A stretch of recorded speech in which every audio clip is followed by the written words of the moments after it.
So today we're unboxing the Energy suspension motor mounts. I've kind of opened it up already, so you can see it here. These are fairly inexpensive, about $30 to $35. Can't remember the exact price, but they're inserts to your existing motor mounts.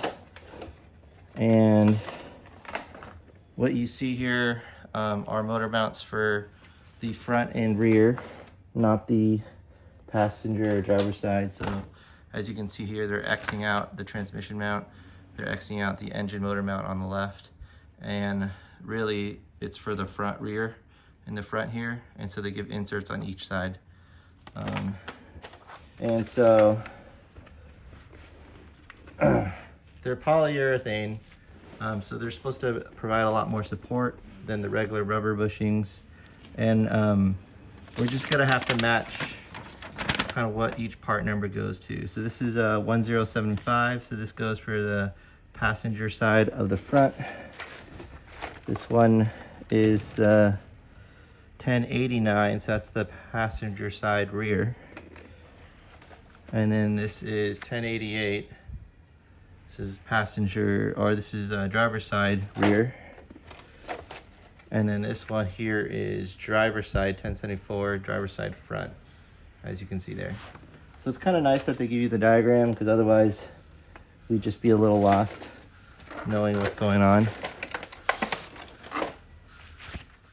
So we have a new front motor mount here. It's the part number for the RSX Type S. It's 5840S6M010. So I'm just gonna open it here and take it out. A little box cutter there.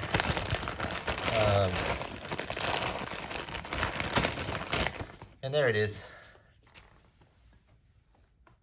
And so pretty much it's gonna mount, I think, either this way or up there. I think it's actually that way, but I can double check when I'm underneath the car. But this is a replacement motor mount for the RSX, because when I took out the subframe, I realized that it was so loose here. Like when I press against this side part, see, it kind of moves a little bit because there's a little gap, but it doesn't move that much. And the one when I was pressing it, it was just so shaky. And so the front motor mount at some point in time tore in its 100,000 miles with the car. And so it's due time for a replacement. It's just not good to just drive on a torn motor mount. So that's what we're going to replace today, the front motor mount, while the subframe is off, and it's just really easy to just have access to kind of all the things that would be a kind of a pain in the butt to replace, because you have more tighter spaces with the subframe mounted to the car. So while it's off, we're going to change out the front motor mount, and right now we're just going to go ahead and try to remove it.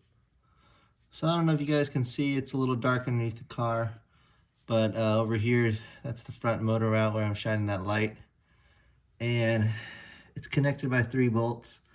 It's a little dirty on the side, but we're gonna, take it off and kind of see what we're working with right now. And so I think those are either 17 or 19 millimeter bolts. And what I'm seeing is it's pretty much fits, and it's 17. So we're gonna go with that. So it goes right in. We're gonna go left. And that first one's loose. That's great. Now we're gonna jump into this one here. It's the top right. And this one's tight, so we're gonna be pushing this one. It's supposed to be at 40 pounds, but after being in the car for so long, it's gonna be hard to push. I'm gonna see if I can pull it towards me. Come from this side, a little leverage. It's just covered in soot, probably from that oil leak that we had before we changed the oil pan to the K-tune. But this bolt is on tight. Oh, looks like I cracked it though, so maybe that initial tug cracked it. So that one's loose now. And now we're just gonna come back to the front. There's quite a bit of wires in the way here, so I'm not sure if I can get it with this 17mm deep socket, so I might have to switch to the regular 17. Yeah, I can't reach it, so yeah. So we have a smaller 17 here. We're gonna see if we can fit it in, and it does fit. We're gonna have a little trouble because the breaker bar, when we hit it, turn it, it will hit the motor mount. So we're gonna have to shift it up a little bit. All right, so should give us about half a turn here before we actually run into some occlusions. But let's start torquing now. And you can hear that little pop, which means we broke it off. So that's off. And you know, now I think we're gonna just power it through. So what I like to do is break it down with the breaker bar first, and then I'll use that Milwaukee M12 impact gun. You could just use the impact gun, but that first hit, when it struggles, it's just like going back and forth and so loud. So I like to see if I can break it apart first, and then I go from there. We're able to get this out.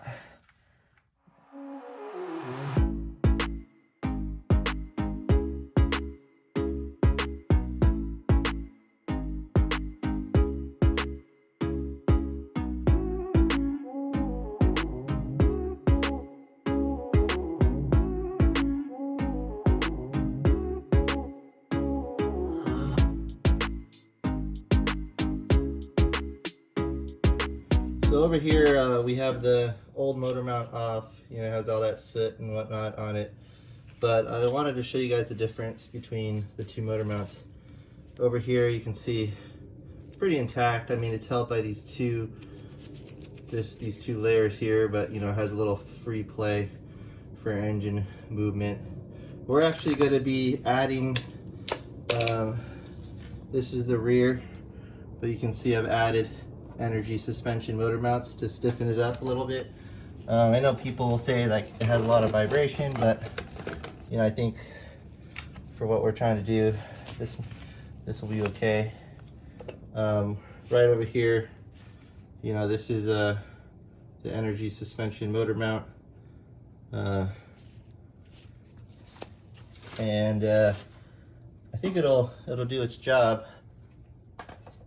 You know, this is number 1075, and so that's going to be facing the passenger side, and so the motor mount is going to be like this. So this is just going to fit right inside like that. So it's pretty simple. Since this is brand new, it just fits so smooth. So let me show you guys what I'm talking about with this one. This is the old one, you can see here. Same designs connected by those two. However, look how easy that moves around. And it's because of that piece there. It's pretty much torn. And so there wasn't really much holding the engine together except that one piece of rubber at the top. And I'm sure that's probably was gonna fail eventually too. So I noticed when I was like looking in the car, I was like, why is it moving around so much? And to my discovery, it was just because it was torn. And so knowing that, it just made sense to replace it with this. And the nice thing about this one is when you change your car to aftermarket, like Vibronics, I think that's what it's called, Vibra Technics maybe that's what they're called, or even Hossport, they would give you the rear, the left and the right, which is the tranny and the engine mount on the passenger and driver, but they don't replace the front. So I think they say that you should use the front OEM one, and so it just made sense to just get this because even if I wanted to go aftermarket motor mounts in the future, this OEM one I shouldn't be running on a broken one, but two, it is nice to get a refresh of one that has 0 miles on it, like this one. And so we're just gonna add the energy suspension insert in there, which is as simple as just pressing this one in. And let me show you guys the other one. This is the box that it came in. I've already installed the rear. I just need to put it on the car. But the addition of this one should just slide right in as well. And that'll give a little more stiffness, since polyurethane, a little more protection for that front mount, but also just get a little more stability when I'm driving, and more power to the wheels. But we'll see how all that works. But that's the comparison between the old one and the new one. And while I'm underneath the car, I'm going to put these energy suspension bushings in. All right, just to touch up on another short topic is while I'm replacing this motor mount, I'm going to change out the bolts as well. And I'm going to change it with some new OEM ones like this one. So the part number is 90168 S5A 000, and you just need 3 of them. So that's what I'm going to do as I'm refreshing this motor mount here. So over here, I'm just putting the new motor mount on. I'm just kind of putting the bolts on. So I'm going to put it on a time lapse and just kind of show you guys the quick install, since it's just quickly adding bolts.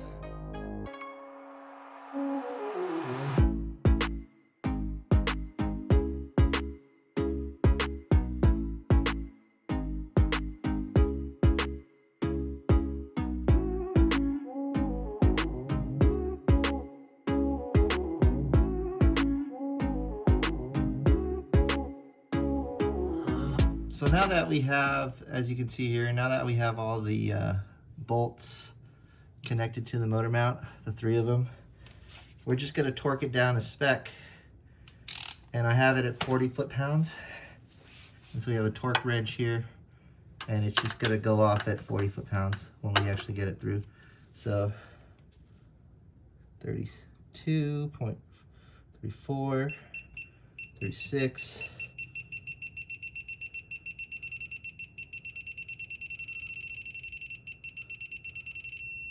And that's at 40. And we're going to do this side, and that's at 40. So just to recap, we've torqued everything at 40 foot-pounds. We've added the 3 bolts, the new bolts as well, the brand new motor mount, and then we're also adding the energy suspension bushings inserts that just slid in right here, and we're going to do the same for the rear. So we're installing the rear bracket that connects the motor mount, as you see here. We've already put the energy suspension bushings in place, and so it's good to go. And the other thing we've already done is right up here. We did it last night, but it's a brand new front motor mount with energy suspension bushings. And so that'll connect to the rear subframe right over here, or the front part of the subframe, since that's the front motor mount. And so right now we're going to move the subframe out and just get under the car and put this rear bracket back, and then we'll be ready to put the subframe back into the car.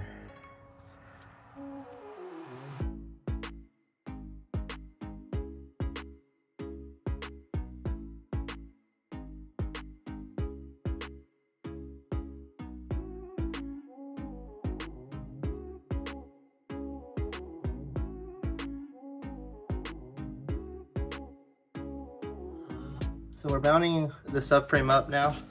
You can see that I already have it on jack stands, and I've started to lift the subframe up on both ends. So 2 jack stands on each side, 2 jacks on each side with the jack stand in the middle to stabilize. And this should be enough to bring it up. And so I'm gonna put it on a time lapse and start bolting everything together. I also picked up new hardware. So brand new subframe bolts here. So it's a 90175 S5A 000. There's 4 of them. And it's been about 100,000 miles. Like, some people keep it, but it's been 100,000 miles, so I just want to replace the subframe bolts while I'm down there. And so this should give it some extra, hopefully some extra firmness and rigidity, but we'll see.